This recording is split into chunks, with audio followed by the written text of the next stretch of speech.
Hello guys, welcome back to my channel top GK study.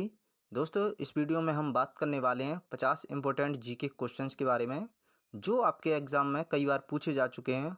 और ये video आपके लिए बहुत ही इम्पोर्टेंट रहने वाला है क्योंकि ये क्वेश्चन मैं बहुत ही इम्पोर्टेंट लेकर आया हूँ। तो बने रहें वीडियो के अंत तक। पहला क्वेश्चन है, भारतीय उपमहाद्वीप मूलतः एक अंग था। ऑप्शन है जुरैसिक लैंड का, गोंडवाना लैंड का, आर्यवर्त लैंड का या अंगारा लैंड का। तो इसका आंसर क्या हो जाएगा? इसका आंसर हो जाएगा ऑप्शन बी, गोंडवाना लैंड का। भारतीय उपमहाद्वीप गोंडवाना लैंड का एक अंग था। अगला प्रश्न है, दिल्ली में स्थित शांतिवन समाधि है। दिल्ली में स्थित शांतिवन समाधि है, ये किसकी समाधि स्थल है? ऑप्शन है इंदिरा गांधी की, जवाहरलाल नेहरू की या लाल बहादुर शास्त्री की या फिर डी राजीव गांधी की। तो इसका आंसर क्या हो जाएगा? जवाहरलाल नेहरू की। शांतिवन किसका समाधि स्थल है? जवाहरलाल नेहरू का। ऑप्शन बी इसका राइट आंसर हो जाएगा। अगला प्रश्न है 3 नंबर का, अजंता की गुफाएं कहाँ स्थित हैं? अजंता की गुफाएं कहाँ स्थित हैं?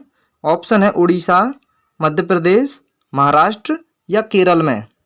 तो कहाँ पर है अजंता की गुफाएं? इसका आंसर हो जाएगा महाराष्ट्र। ऑप्शन सी इसका राइट आंसर है। महाराष्ट्र में अजंता की गुफाएं हैं। अगला प्रश्न देखते हैं। अगला प्रश्न क्या है कि सालार जंग संग्रहालय कहाँ स्थित है?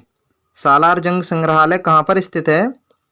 इसके ऑप्शन है, ऑप्शन की मुंबई में या फिर हैदराबाद या जयपुर या लखनऊ। तो सालार जंग संग्रहालय कहाँ पर स्थित है? इसका आंसर हो जाएगा ऑप्शन नंबर बी, हैदराबाद में। सालार जंग संग्रहालय हैदराबाद में स्थित है। ऑप्शन बी इसका राइट आंसर है। अगला प्रश्न देखते हैं। अगला प्रश्न है, निम्नलिखित में से कौन सा नृत्य स्त्री पुरुष दोनों के लिए है? तो क्या होगा इसका आंसर? ऑप्शन है इसके गरबा या फिर घूमर या फिर गैर या घुड़ला नृत्य। तो इस पांचवें क्वेश्चन का आंसर क्या हो जाएगा? इसका हो जाएगा गैर नृत्य। ऑप्शन सी इसका राइट आंसर है। गैर नृत्य स्त्री और पुरुष दोनों के लिए है। अगला प्रश्न है 6वें नंबर का, पतंजलि का संबंध किससे है? तो पतंजलि का संबंध किससे है? ऑप्शन है वैशेषिक दर्शन, न्याय दर्शन, सांख्य दर्शन या योग दर्शन। तो किससे है पतंजलि का संबंध? इसका आंसर है ऑप्शन नंबर डी, योग दर्शन। पतंजलि का संबंध है योग दर्शन से। अगला प्रश्न है, ब्रह्म समाज के संस्थापक कौन हैं? ब्रह्म समाज के संस्थापक कौन हैं? ऑप्शन राजा राम मोहन राय, स्वामी दयानंद सरस्वती, ऑप्शन सी है रामकृष्ण परमहंस या ऑप्शन डी इनमें से कोई नहीं। तो ब्रह्म समाज के संस्थापक कौन हैं? इसका आंसर हो जाएगा राजा राम मोहन राय। ऑप्शन नंबर ए इसका राइट आंसर होगा। राजा राम मोहन राय ब्रह्म समाज के संस्थापक हैं। अगला प्रश्न है 8वें नंबर का, लोसांग एक उत्सव है जो मनाया जाता है। लोसांग एक उत्सव है जो मनाया जाता है, कहाँ पर मनाया जाता है? ऑप्शन है इसके सिक्किम में, अरुणाचल प्रदेश में या केरल में या फिर नागालैंड में। तो क्या होगा इसका आंसर? कहाँ पर मनाया जाता है लोसांग उत्सव? इसका आंसर हो जाएगा सिक्किम में। Option A. दोस्तों, एक लोसर फेस्टिवल भी है। लोसर और लोसांग में बहुत कन्फ्यूजन होती है। तो लोसर कहाँ मनाया जाता है? लोसर मनाया जाता है लद्दाख में और लोसांग मनाया जाता है सिक्किम में। इसको अच्छे से ध्यान रखना है, इंपॉर्टेंट क्वेश्चन है ये, बहुत ही आईएमपी क्वेश्चन इंपॉर्टेंट है। तो क्योंकि लोसर और लद्दाख में कई बार लोसर और लोसांग में कन्फ्यूजन होती है। तो लोसर कहाँ पर? लद्दाख में और लोसांग सिक्किम में। अगला प्रश्न देखते हैं, एलोरा के गुहा मंदिर संबंधित हैं, किससे संबंधित है? ऑप्शन है हिंदू धर्म से, ऑप्शन बी बौद्ध धर्म से या ऑप्शन सी जैन धर्म से या ऑप्शन डी ए और बी दोनों। तो क्या होगा इसका आंसर? एलोरा की गुहा मंदिर किससे संबंधित है? इसका आंसर हो जाएगा ए और बी दोनों। ए और बी दोनों। ऑप्शन नंबर डी इसका राइट आंसर है। हिंदू धर्म से भी संबंधित है और बौद्ध धर्म से भी। तो 9वें नंबर का आंसर हो जाएगा ऑप्शन नंबर डी, ए और बी दोनों। अगला प्रश्न देखते हैं।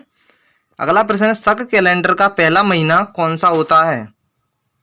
तो जो शक कैलेंडर होता है उसका पहला महीना कौन सा होता है? ऑप्शन है चैत्र, ऑप्शन बी भाद्रपद, ऑप्शन सी माघ या ऑप्शन डी वैशाख। क्या होगा इसका आंसर दोस्तों? क्या होगा आंसर इसका? इसका आंसर होगा ऑप्शन नंबर ए चैत्र। चैत्र शक कैलेंडर का पहला महीना होता है। ऑप्शन ए इसका राइट आंसर होगा। अगला प्रश्न है 11वें नंबर का, चार मीनार कहाँ पर स्थित है? चार मीनार कहाँ स्थित है?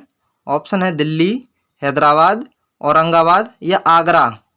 तो कहाँ पर स्थित है चार मीनार? चार मीनार और कहाँ पर स्थित है बताओ? चार मीनार स्थित है ऑप्शन नंबर बी हैदराबाद में। चार मीनार कहाँ स्थित है? हैदराबाद। ऑप्शन बी इसका राइट आंसर है। अगला प्रश्न है, अंतर्राष्ट्रीय मजदूर दिवस कब मनाया जाता है? अंतर्राष्ट्रीय मजदूर दिवस कब मनाया जाता है? इसका आंसर हो जाएगा ऑप्शन नंबर डी 1 मई को अंतर्राष्ट्रीय मजदूर दिवस मनाया जाता है। कब मनाया जाता है? 1 मई को। ऑप्शन डी इसका राइट आंसर है। अगला प्रश्न है 13 नंबर का, नौकरशाही की नियुक्ति की प्रकृति कैसी होती है? नौकरशाही की नियुक्ति की प्रकृति कैसी होती है? इसके ऑप्शन है तदर्थ या फिर दैनिक भोगी या स्थायी या अस्थायी। तो क्या होगा इसका आंसर? इसका आंसर हो जाएगा ऑप्शन नंबर डी अस्थायी। नौकरशाही की नियुक्ति अस्थायी प्रकृति की होती है। ऑप्शन नंबर डी इसका राइट आंसर है। ऑप्शन डी इसका राइट आंसर है। अगला क्वेश्चन है, गिरनार पहाड़ियाँ कहाँ स्थित हैं? गिरनार पहाड़ियाँ कहाँ पर स्थित हैं? तो ऑप्शन है गुजरात, उड़ीसा, गोवा या फिर असम। तो गिरनार की पहाड़ियाँ कहाँ पर स्थित है? इसका आंसर हो जाएगा गुजरात में। ऑप्शन ए इसका राइट आंसर है गुजरात। गिरनार पहाड़ियाँ कहाँ पर स्थित हैं? गुजरात में। अगला प्रश्न देखते हैं 15वें नंबर का। 15वें नंबर का क्वेश्चन क्या हुआ है, माइकल एंजेलो नामक वायरस विश्व में चिंता का कारण कब बना हुआ था? दोस्तों ये माइकल एंजेलो नाम का एक वायरस था, ये विश्व में एक चिंता का कारण बना था। ये कब बना था? ये क्वेश्चन का जवाब क्या होगा? ऑप्शन है 1993 में, 1996 या 1998 या फिर 1995 में। क्या होगा इसका आंसर? इसका आंसर हो जाएगा ऑप्शन नंबर ए 1993 में। माइकल एंजेलो नामक वायरस विश्व में 1993 के समय चिंता का एक बड़ा कारण बना था। अगला प्रश्न देखते हैं 16वें नंबर का, तोता ए हिंद के उपनाम से किसे जाना जाता है? तोता ए हिंद के उपनाम से किसे जाना जाता है? ऑप्शन है इब्न बतूता, असीम, अमीर खुसरो या दयाराम। क्या होगा इसका आंसर बताओ? क्या होगा? तोता ए हिंद के नाम से किसे जाना जाता है? इसका आंसर कमेंट करना। इन चारों में से क्या होगा इसका आंसर? इन चारों में से क्या होगा इसका आंसर? कमेंट करके बताओ। तोता ए हिंद के उपनाम से किसे जाना जाता है? इसका आंसर कमेंट करके बताना। अगला प्रश्न है 17वें नंबर का, अमीर खुसरो का वास्तविक नाम क्या था? अमीर खुसरो का वास्तविक नाम क्या था? तो क्या था अमीर खुसरो का वास्तविक नाम? मोहम्मद हसन। ऑप्शन बी इसका राइट आंसर है, मोहम्मद हसन अमीर खुसरो का वास्तविक नाम था। क्या था? Mohammad Hasan. Option B right answer है।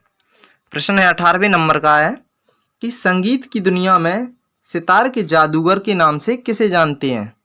संगीत की दुनिया में सितार के जादूगर के नाम से किसे जाना जाता है? तो क्या होगा इसका आंसर? क्या हो जाएगा? इसका हो जाएगा ऑप्शन नंबर ए रहीम सेन। दोस्तों रहीम सेन को संगीत की दुनिया में सितार के जादूगर के नाम से जाना जाता है। तो ऑप्शन ए इसका राइट आंसर होगा। अगला प्रश्न है 19 नंबर का, गुरु नानक का वास्तविक नाम क्या था? गुरु नानक देव हैं, उनका वास्तविक नाम क्या था? ऑप्शन है गुरु या फिर गुरु नानक या फिर सिर्फ नानक या नरेंद्र नाथ। तो क्या होगा इसका answer? Option C Nanak ji. Guru Nanak का वास्तविक नाम था नानक। क्या था? नानक। अगला प्रश्न है 20 नंबर का, गौतम बुद्ध का वास्तविक नाम क्या था? बताओ गौतम बुद्ध का वास्तविक नाम क्या था? ऑप्शन है देवदत्त या फिर सिद्धार्थ या नरेंद्र या इनमें से कोई नहीं। बताओ गौतम बुद्ध का वास्तविक नाम क्या था? इसका आंसर हो जाएगा ऑप्शन बी, सिद्धार्थ। गौतम बुद्ध का वास्तविक नाम सिद्धार्थ था। ऑप्शन बी इसका राइट आंसर है। नेक्स्ट क्वेश्चन है, स्वामी विवेकानंद का वास्तविक नाम क्या था? स्वामी विवेकानंद का वास्तविक नाम क्या था? ऑप्शन है विवेकानंद, नरेंद्रनाथ दत्त या देवदत्त या ऑप्शन डी कृष्णदत्त। क्या होगा 21वें क्वेश्चन का आंसर? इसका आंसर हो जाएगा नरेंद्र दत्त। ऑप्शन बी, नरेंद्र दत्त स्वामी विवेकानंद का वास्तविक नाम था। अगला प्रश्न देखते हैं 22 नंबर का प्रश्न है, किसने कहा था दिल्ली अभी दूर है? दिल्ली अभी दूर है, ये वाक्य किसका है? ऑप्शन है निजामुद्दीन औलिया, ऑप्शन बी फिरोज तुगलक या ऑप्शन सी अमीर खुसरो या फिर ऑप्शन डी त्यागराज। क्या है इसका आंसर बताओ? किसने कहा था कि दिल्ली अभी दूर है? इसका आंसर हो जाएगा ऑप्शन ए निजामुद्दीन औलिया। 22वें क्वेश्चन का आंसर हो जाएगा option number A, Nizamuddin Auliya ने कहा था कि दिल्ली अभी दूर है। अच्छा क्वेश्चन है दोस्तों, इंपॉर्टेंट क्वेश्चन है, अच्छे से याद रखना इन क्वेश्चंस को।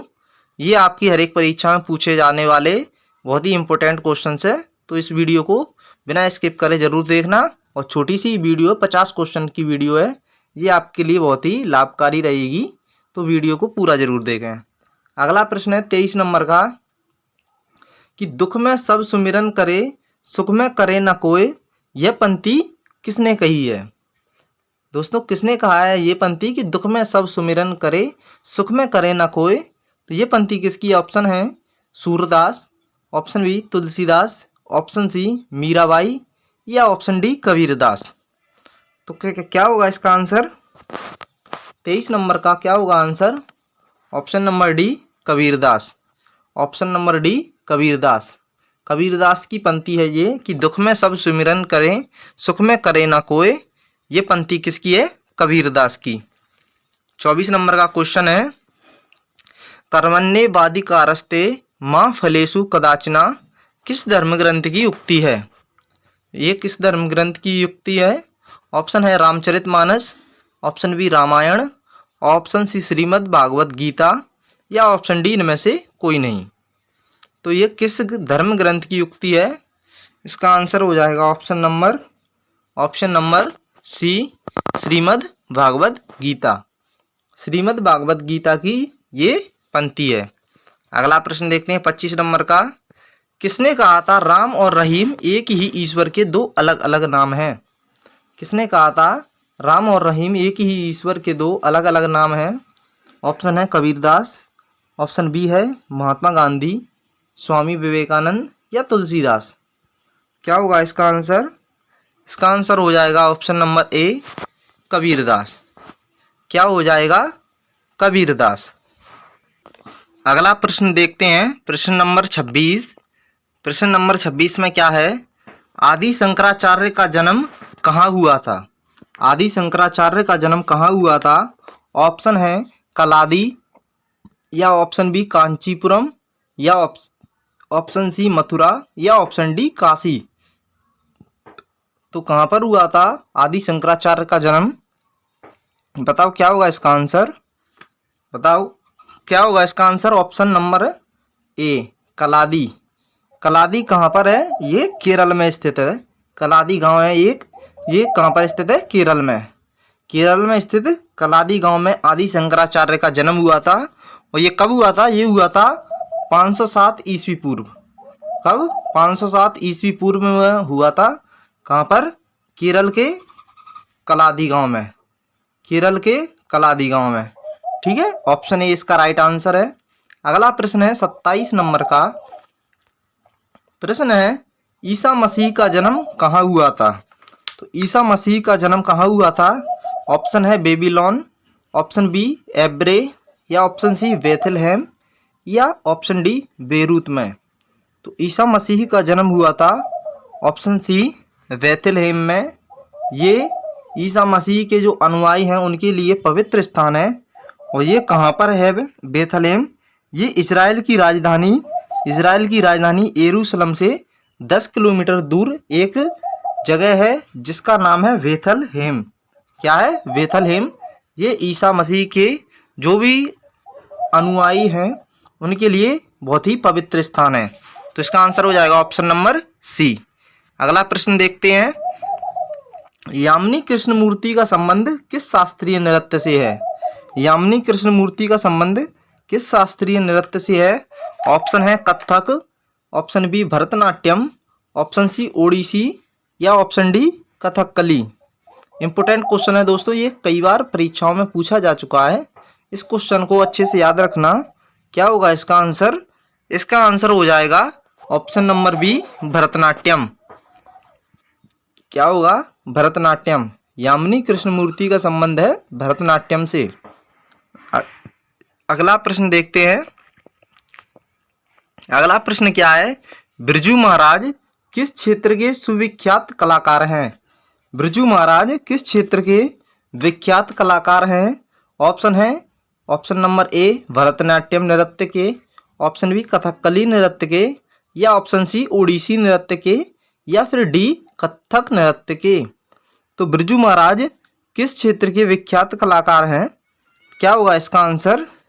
इसका आंसर हो जाएगा कथक नृत्य के, ऑप्शन नंबर डी। कथक नृत्य के विख्यात कलाकार हैं कौन? बिरजू महाराज। ये भी इम्पोर्टेंट क्वेश्चन है दोस्तों, इम्पोर्टेंट क्वेश्चन है, ये बहुत ही इम्पोर्टेंट है। इनको अच्छे से याद रखना आप लोग, क्योंकि आपको भी पता है आपने जो भी परीक्षाएं दी होगी ये क्वेश्चन आपको कई बार टकरा गए होंगे, या फिर आप किसी भी प्रैक्टिस सेट को करते रहेंगे तो ये क्वेश्चन आपको बार बार मिलते रहेंगे। तो इनका अच्छे से रिवीजन करते रहना। अगला प्रश्न देखते हैं। अगला प्रश्न है भारतीय शिवाजी किस शैली के नृत्य के लिए प्रसिद्ध हैं? तो भारतीय शिवाजी किस शैली के लिए प्रसिद्ध हैं? तो इसका आंसर हो जाएगा मोहिनी अट्टम। क्या होगा? Option number C Mohiniyattam. भारतीय शिवाजी किस शैली के नृत्य के प्रसिद्ध है? मोहिनी अट्टम के लिए। किस नृत्य के लिए? मोहिनी अट्टम के लिए। ऑप्शन सी इसका राइट आंसर हो जाएगा। अगला प्रश्न है 31 नंबर का। रंगोली भारत के किस क्षेत्र की प्रमुख लोक कला शैली है? तो रंगोली भारत के किस क्षेत्र की प्रमुख लोक कला शैली है? ऑप्शन है महाराष्ट्र, मध्य प्रदेश, या राजस्थान, या फिर तमिलनाडु की। तो क्या होगा इसका आंसर? बताओ क्या होगा? क्या होगा इसका आंसर? इसका आंसर हो जाएगा ऑप्शन नंबर ए महाराष्ट्र। दोस्तों रंगोली भारत के महाराष्ट्र राज्य की एक प्रमुख लोक कला शैली है। अगला प्रश्न देखते हैं 32 नंबर का। अल्पना भारत के किस क्षेत्र की प्रमुख लोक कला शैली है? तो किस प्रमुख क्षेत्र की लोक कला शैली है अल्पना? ऑप्शन है चंडीगढ़, ऑप्शन बी पश्चिम बंगाल, ऑप्शन सी पंजाब, या ऑप्शन डी केरल। तो क्या होगा इसका आंसर? इसका आंसर हो जाएगा Paschim Bengal, option number B. Option B इसका राइट आंसर है पश्चिम बंगाल। अल्पना भारत के पश्चिम बंगाल की प्रमुख लोक कला शैली है। याद रखना, अच्छा क्वेश्चन है। अगला प्रश्न है गुरु नानक देव का जन्म कहाँ हुआ था? गुरु नानक देव का जन्म कब हुआ था? तो कब हुआ था गुरु नानक देव का जन्म? ऑप्शन है 1450 ईस्वी, 1453 ईस्वी, 1469 ईस्वी, या 1488 ईस्वी। इसका आंसर हो जाएगा 1469 ईस्वी में। कब हुआ था? 1469 ईस्वी में। ऑप्शन नंबर सी इसका राइट आंसर है। गुरु नानक देव का जन्म 1469 ईस्वी में हुआ था। अगला क्वेश्चन है त्यागराज कौन थे? तो त्यागराज कौन थे? ऑप्शन है वैज्ञानिक थे, या नर्तक थे, या फिर संगीतज्ञ थे, या राजनीतिज्ञ थे। तो त्यागराज कौन थे? क्या होगा इसका आंसर? इसका आंसर हो जाएगा संगीतज्ञ, option number C. Option number C इसका राइट आंसर होगा। त्यागराज एक संगीतज्ञ थे। अगला प्रश्न देखते हैं 35 नंबर का। बंगाल में भक्ति आंदोलन के प्रवर्तक कौन थे? बंगाल में भक्ति आंदोलन के प्रवर्तक कौन थे? इसका आंसर क्या होगा? इसके ऑप्शन नामदेव, चैतन्य, रामानंद या रामानुज। इसका आंसर हो जाएगा ऑप्शन नंबर बी, चैतन्य। बंगाल में भक्ति आंदोलन के प्रवर्तक थे चैतन्य। ऑप्शन बी इसका राइट आंसर होगा। अगला प्रश्न है 36 नंबर का। भारत में पुनर्जागरण का जनक किसे कहा जाता है? भारत में पुनर्जागरण का जनक किसे कहा जाता है? ऑप्शन है महात्मा गांधी को, ऑप्शन बी राजा राममोहन राय को, या ऑप्शन सी स्वामी विवेकानंद को, या फिर डी इनमें से कोई नहीं। तो 36वें क्वेश्चन का क्या आंसर होगा? बताओ क्या होगा इसका आंसर। इम्पोर्टेंट क्वेश्चन है दोस्तों। वीडियो अगर पसंद आए तो लाइक ज़रूर कर लेना और चैनल को सब्सक्राइब कर लेना। तो क्या होगा इस 36वें क्वेश्चन का आंसर? इसका आंसर हो जाएगा option number B, Raja Rammohan Roy. पुनर्जागरण का जनक कहा जाता है राजा राममोहन राय को। अगला प्रश्न देखते हैं 37 नंबर का क्वेश्चन है। संत कबीर का जन्म कहाँ पर हुआ था? संत कबीर का जन्म कहाँ हुआ था? इसका आंसर हो जाएगा ऑप्शन नंबर ए, वाराणसी में। संत कबीर का जन्म हुआ था वाराणसी में। ऑप्शन ए इसका राइट आंसर है। कहाँ पर? वाराणसी में। अगला प्रश्न है 38 नंबर का। और महावीर का जन्म किस घराने में हुआ था? तो महावीर का जन्म किस घराने में हुआ था? महावीर का जन्म हुआ था ऑप्शन नंबर ए, क्षत्रिय घराने में। ऑप्शन ए इसका राइट आंसर है। क्षत्रिय घराने में महावीर का जन्म हुआ था। अगला प्रश्न है 39 नंबर का। बुद्ध किस वंश से संबंधित थे? तो बुद्ध किस वंश से संबंधित थे? यह क्वेश्चन आपके लिए है। इसका आंसर आप कमेंट करके बताएं कि क्या होगा इसका आंसर। बुद्ध किस वंश के संबंधित हैं या फिर बुद्ध किस वंश के थे? इसका आंसर आप कमेंट करके बताएं। चलते हैं नेक्स्ट क्वेश्चन की ओर। अगला क्वेश्चन है, ज्ञान प्राप्ति से पूर्व महावीर का नाम क्या था? ज्ञान प्राप्ति से पूर्व महावीर का नाम क्या था? तो इसका आंसर हो जाएगा Vardhaman. Option number A, Vardhaman. ज्ञान प्राप्ति से पूर्व महावीर का सही नाम था वर्धमान। क्या था? वर्धमान। ऑप्शन ए इसका राइट आंसर है। 41वां क्वेश्चन क्या है? निम्न में से कौन संत महाराष्ट्र से थे? तो निम्न में से कौन से संत महाराष्ट्र से थे? ऑप्शन है Maitreyi, option B Tukaram, option C Tyagaraja, या ऑप्शन डी व्यास। तो क्या होगा इसका आंसर? इसका आंसर हो जाएगा option number B, Tukaram. Tukaram ji Maharashtra से थे। ऑप्शन बी इसका राइट आंसर होगा। अगला प्रश्न देखते हैं। दक्षिण भारत के अलवार थे। दक्षिण भारत के अलवार थे, क्या थे? संत, या फिर योद्धा, या एक व्यापारी, या मूर्तियों के शिल्पकार। तो इस 42वें क्वेश्चन का आंसर क्या हो जाएगा? क्या होगा इसका आंसर? दक्षिण भारत के अलवार कौन थे? ऑप्शन ए, संत। दक्षिण भारत के अलवार संत थे। ऑप्शन ए इसका राइट आंसर होगा। अगला प्रश्न है 43 नंबर का। सिखों के किस गुरु का जन्म पटना साहिब में हुआ था? सिखों के किस गुरु का जन्म पटना साहिब में हुआ था? तो इसका आंसर हो जाएगा गुरु गोविंद सिंह। गुरु गोविंद सिंह जी का जन्म पटना साहिब में हुआ था। ऑप्शन नंबर 20 का राइट आंसर होगा। गुरु गोविंद सिंह का जन्म पटना साहिब में हुआ था। ऑप्शन 20 का राइट आंसर होगा। अगला प्रश्न है, सिख गुरु अर्जुन देव के किसके शासनकाल में थे? सिख गुरु अर्जुन देव किसके शासनकाल में थे? अर्जुन देव जब सिख गुरु थे वो किसके शासनकाल में थे? इसका आंसर हो जाएगा, क्या होगा इसका answer? Jahangir. Option number B, option 20 का राइट आंसर होगा। सिख गुरु अर्जुन देव जहांगीर के शासनकाल में थे। अगला प्रश्न है 45 नंबर का। खालसा पंथ की स्थापना किसने की थी? तो खालसा पंथ की स्थापना किसने की थी? क्या होगा इसका आंसर? खालसा पंथ की स्थापना की थी गुरु गोविंद सिंह जी ने।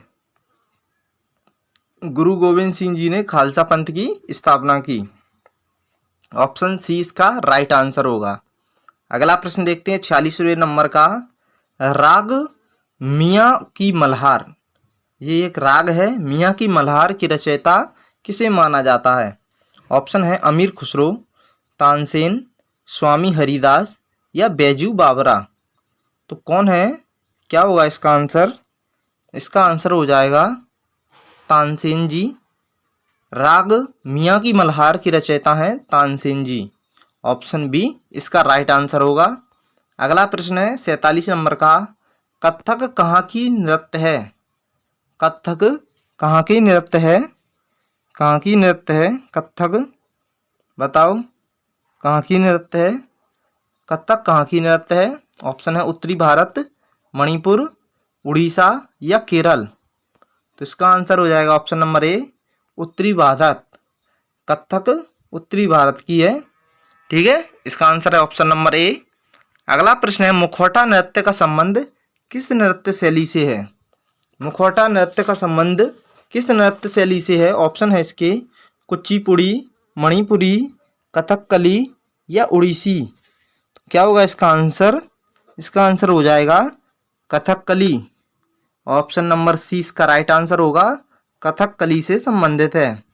मुखौटा नृत्य का संबंध है कथकली से। किससे? कथकली से। अगला प्रश्न है 49 नंबर का। निम्नलिखित में से कौन सा एक शास्त्रीय नृत्य नहीं है? ऑप्शन है उड़ीसी, ऑप्शन बी मणिपुरी या ऑप्शन सी गरबा या ऑप्शन डी कथक। निम्न में से एक शास्त्रीय नृत्य कौन सा नहीं है? तो इसका आंसर हो जाएगा गरबा। क्या होगा? गरबा। गरबा गुजरात का नृत्य है, लेकिन ये शास्त्रीय नृत्य नहीं है। और शास्त्रीय नृत्यों की कुल संख्या 8 है। कितनी है? 8 शास्त्रीय नृत्य है। उड़ीसी है, मणिपुरी है और कथक है, लेकिन गरबा नहीं है। गरबा गुजरात का नृत्य है। अगला प्रश्न देखते हैं 50वें नंबर का है। ये लास्ट क्वेश्चन है वीडियो का। लास्ट क्वेश्चन क्या है? निम्नलिखित में से किस नृत्य का उद्भव उत्तर भारत में हुआ? ऑप्शन है Kathak, option B Bharatanatyam, option C Manipur या ऑप्शन डी कथकली। तो इसका आंसर क्या होगा? इसका आंसर क्या होगा? इसका आंसर आप कमेंट करके ज़रूर बताना। और आपको वीडियो कैसी लगी, वीडियो को कमेंट करके बताएं। और अगर वीडियो आपको पसंद आई हो तो वीडियो को लाइक ज़रूर कर लेना और हमारे चैनल को सब्सक्राइब करके जाएं और बेल आइकन को दबाना मत भूलना, जिससे कि हमारी जो भी नई वीडियो आएगी उसका नोटिफिकेशन आपको मिलता रहे। तो चलिए फिर मिलते हैं आपको अगली वीडियो में।